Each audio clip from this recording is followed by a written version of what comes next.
How do you know if it's a disorder? How do you know if somebody's going through a very major issue? It's very simple. The client will not be receptive.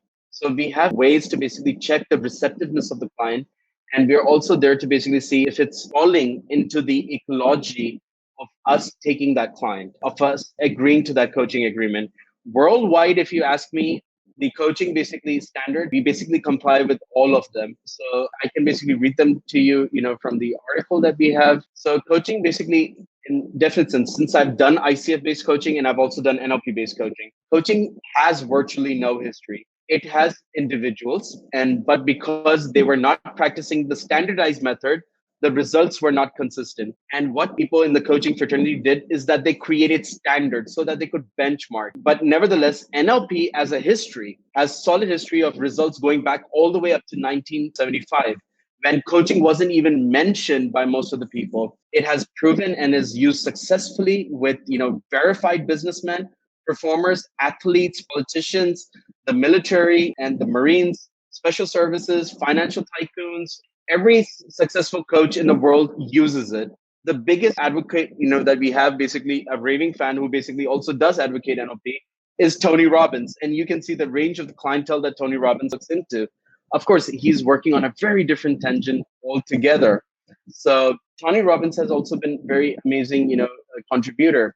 Deepak Chopra has been a very amazing contributor. Some of the best, world-known personalities are people who use NLP tools and techniques to basically increase their sense and associative power of persuasion, rapport, creating that energy, and creating the power and the magic in their communication, and being able to influence people not only consciously but unconsciously as well.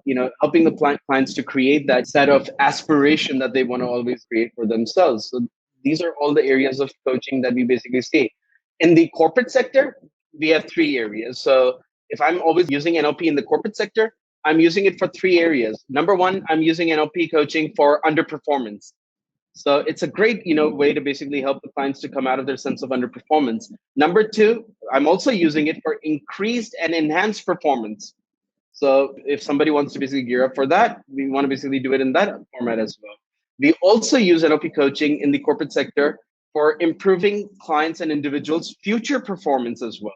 So these are all the performance areas where coaching is used. Then there are specializations. For example, there are areas where we can specialize in. For example, relationship-based coaching that requires master practitioner. Relationship is a sensitive area, so especially between husband and wife. That's an area where we want to be very, very careful and slightly standards for it. So we want to be very mindful of adhering to those. But again, then executive coaching, business owner-based coaching, coaching the managers. They're all domains where you can go into. By far, NLP coaching meets all the relevant standards. So remember that every NLP training that you will attend as an NLP coach, you're going to deliver, or you will meet and exceed all coaching standards in the world. And I can vouch for that because I've done coaching from three different very remarkable global institutions. And by far, NLP meets or at times even exceeds the coaching standards around the world.